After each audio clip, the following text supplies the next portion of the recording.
I don't mind being ridiculous as long as it gets me Easter baskets. Right. Oh, I know that feeling. So I guess to start off, tell me about Baskets of Joy, kind of just generally. I don't believe this is the first year we've done it, but it may be the most interesting year going into it. Right. Well, Baskets of Joy was founded in 2013 by Quinn Gasparo. Quinn is a nurse, and she founded the project, and it's given Easter baskets to children in need in the local Racine and Kenosha communities since 2013, and on a smaller scale at first. Each year that we've done it, it has built momentum. I started in 2018 where we had the UAW Local 72, and we did it that year, and we did 600.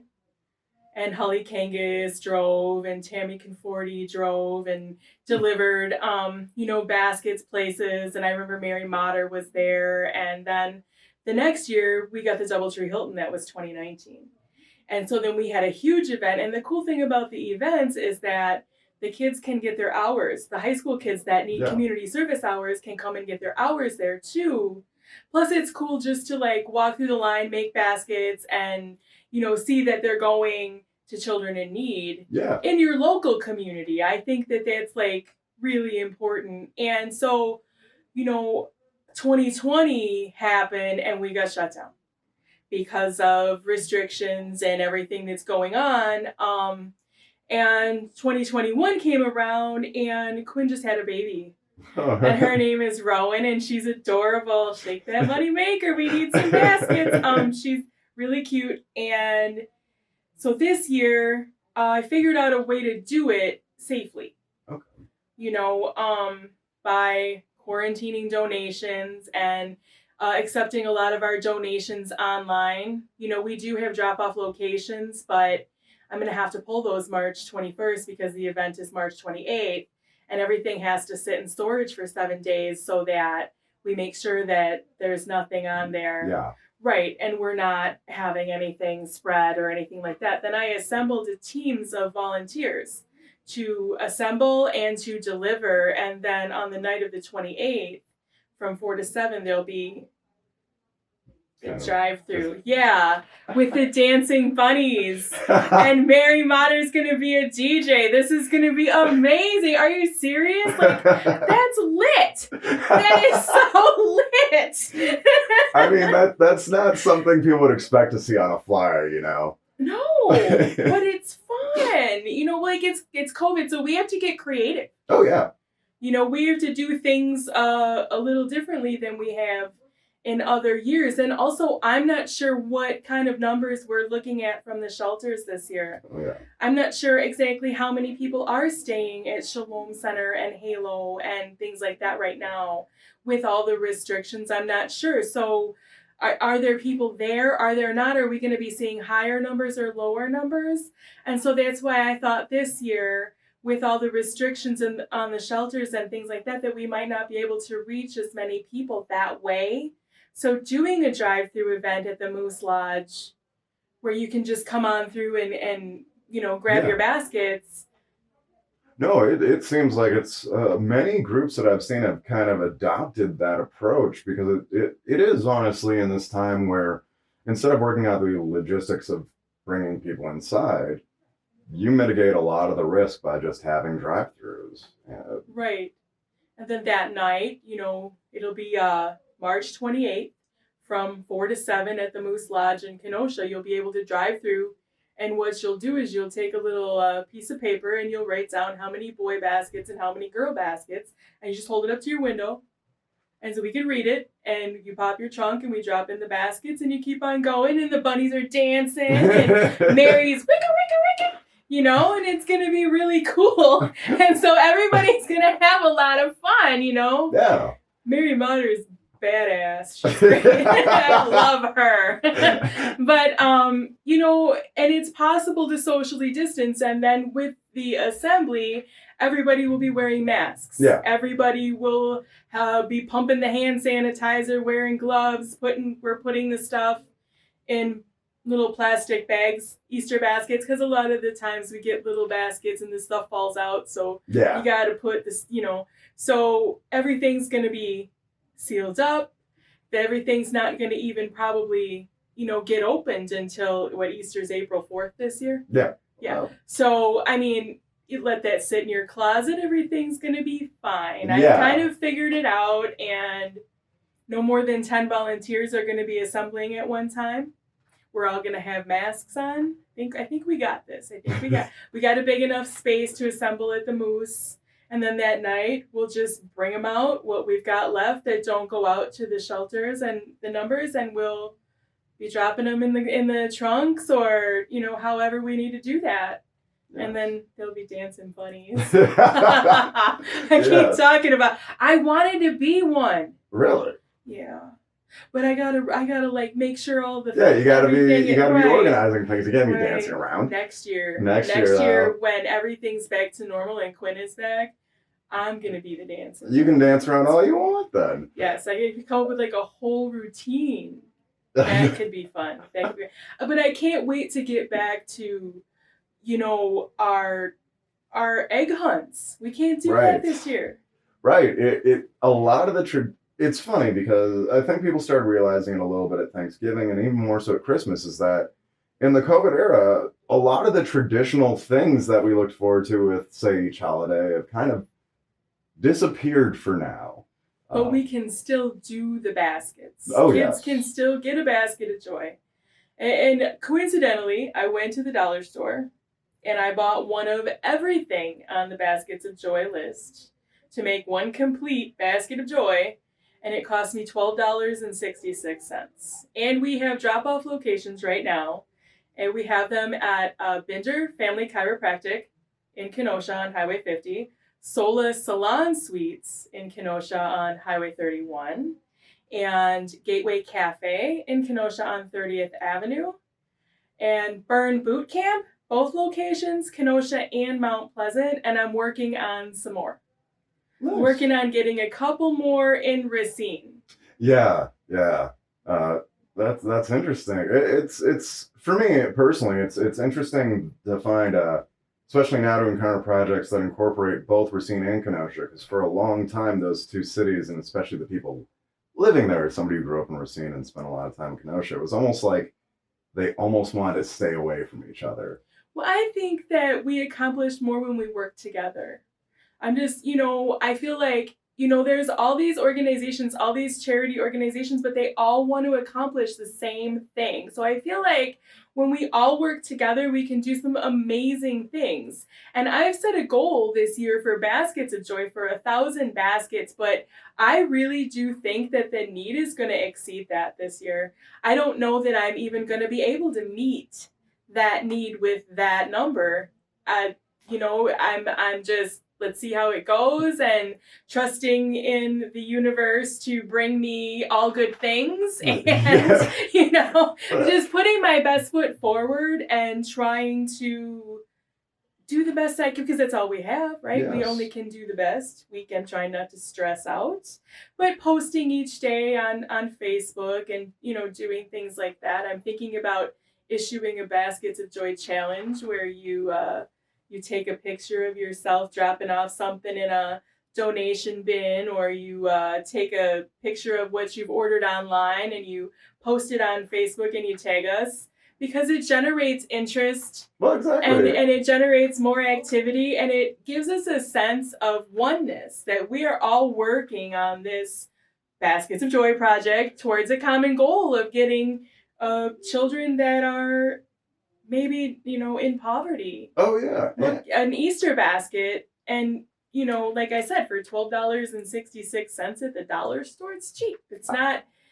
I know. Yeah. And there's so many good deals on Oriental Trading. We have an Amazon wish list. It's right on all the Baskets of Joy projects page on Facebook. I have an event up there. I have all kinds of goodies going on. And I'm just excited to be able to do this year, especially in a year where, I don't know, I've felt pretty sad, haven't you? Yeah, it's... I think it's time for us to come out and see the sunshine for a minute. It does kind of feel like we've been kind of stuck in a fog, you know? I feel like that. And I just feel like, so I hounded Quinn to let me do this year because I really, I really wanted to, because I just felt like, like I needed it. I needed to just do something really good to feel, I don't know, just to feel a little better. Yeah. Yeah, and it's funny, and maybe this is even the last question I have for you, but it's interesting because we've known each other for a couple of years now, and we actually met when you were working on another volunteer project. Oh yeah, the cookies. The cookies. Yeah. So it's funny because I know you as a volunteer, and especially, we're talking about COVID times and everything like that.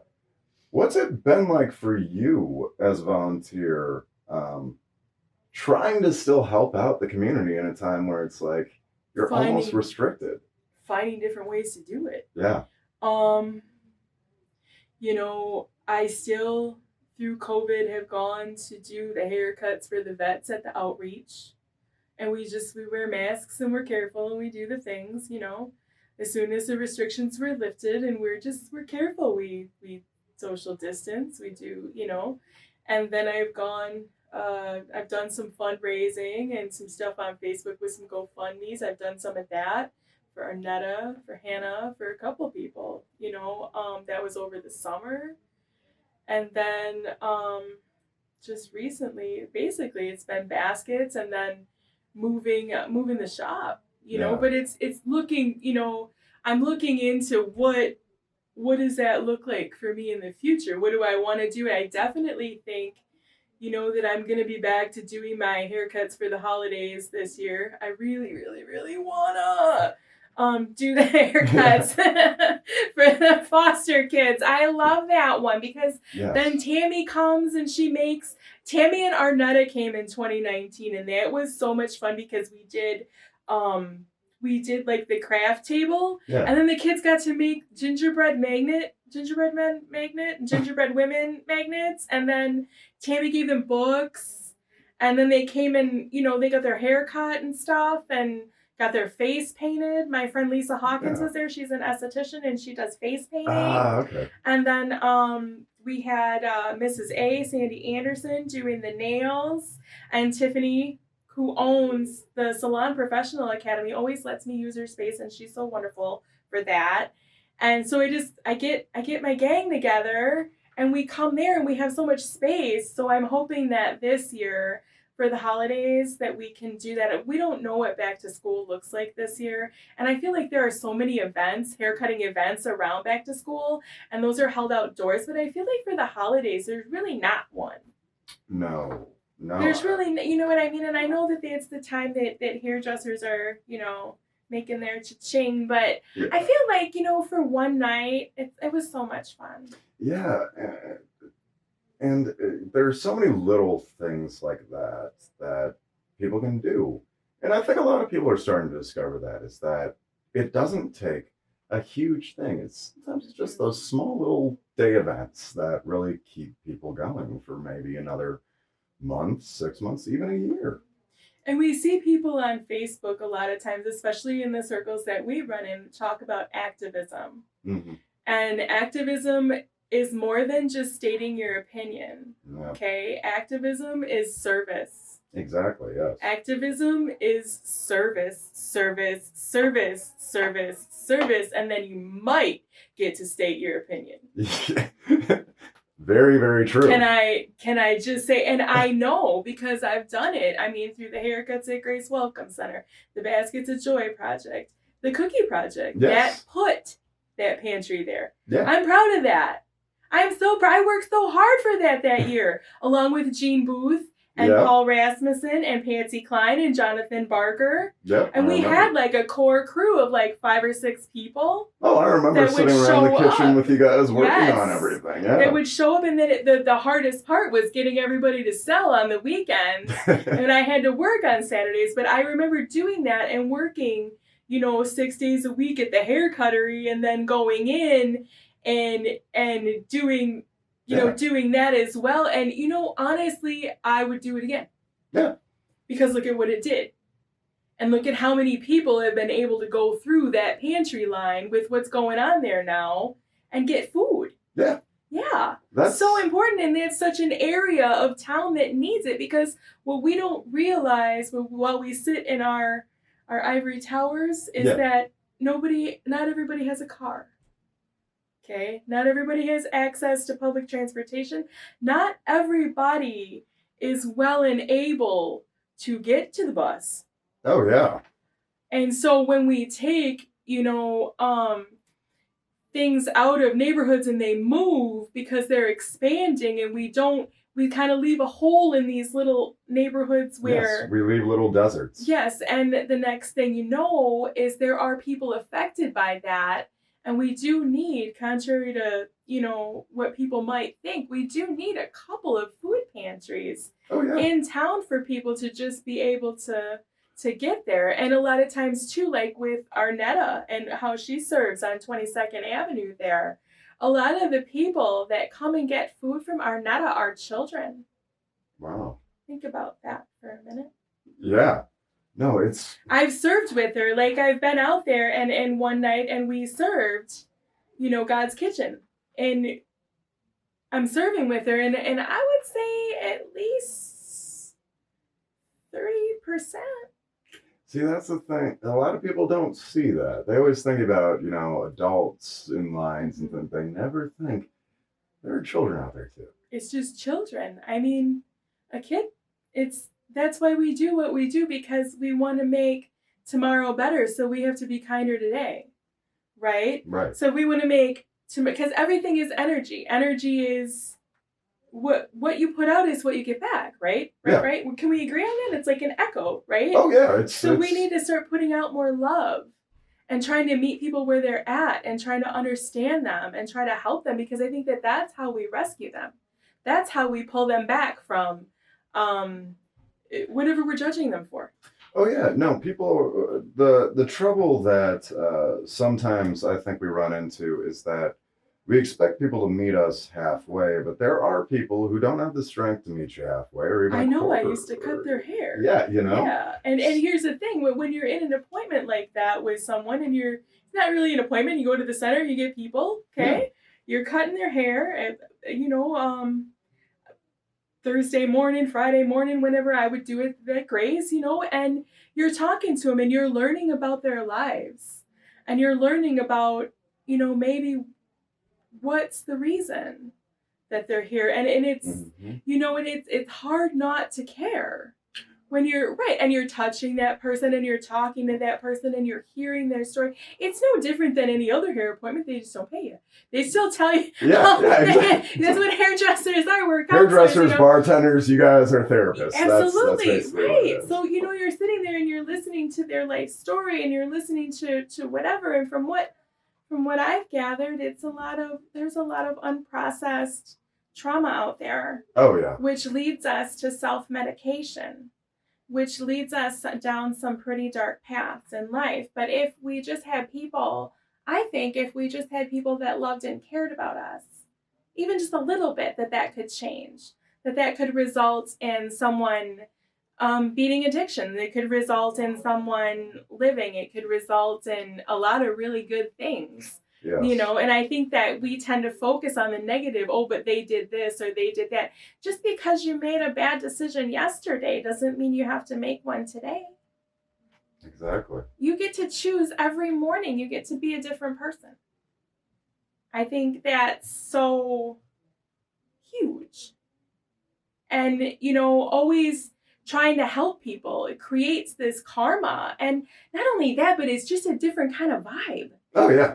Now that you're doing your own thing, you're outside of, your old employer and you're kind of doing your own thing. Yeah, I kind of adhere to my own rules. Aren't you happier? Oh, definitely. Doesn't that translate into better work? Oh, it really does. And that, I will advocate for anybody to go independent as far as journalism ever since I went. I would advocate for anybody to go independent with hairdressing. Yeah. Because you're just happier. And you're able to do things that you want to do. Yeah. Like the baskets of joy. The funny thing that somebody once told, because when I was starting the Observer, I was debating how do you go for profit or non-profit as far as a news agency. And somebody said something that I still use to this day when thinking about it is, Do you want to be a nonprofit, or you just want to be somebody who does cool stuff in the community? Kind of just want to be somebody who does cool stuff in the community without, all the paperwork and everything. But there are so many ways to structure a business or anything or any endeavor to still give back, to still be part and help your community. And being an independent in any form, it divorces you from corporate pressure on where your efforts go, and you kind of get to just follow your own morality and heart and mind, and do what you think is good or what you've observed is needed. So it's no. That was why I named it Wild Heart. Wild Heart Gypsy Soul. I could never find my landing place because I wasn't meant to find a landing place. I was meant to fly on my own. Yeah. Yes. And then when we believe in ourselves, there's just crazy things happen. Yeah. Like look at what happened with you. No, I know. You got the Got the Observer, got all that, however many countless things were written, but and it was really cool. It was really cool, and it's the best part is that I'm still here. I didn't go anywhere. I'm still, all that stays right here in Kenosha, basically. Oh, you were born in Racine. I was born in Racine, but you love Kenosha. I love Kenosha. I was born and raised here. Oh. Yes, I am a native. I was born here at St. Catherine's Hospital. Oh. Back in the 70s, that old. In the old St. Cat's down by the lake. Okay. All the old people. And now I think it's like a senior living community. It is. There. Yes. It's funny. When I was a kid, I saw that, and then I never spent enough time on that side, and then when I went back, it was gone. So I always questioned myself, was there really a hospital there? Years later, I found out, yeah, that was the old hospital. Do you ever wonder if it's haunted? I think so many things are haunted around there. In Kenosha, there's so many old buildings. I would not doubt it. Yeah.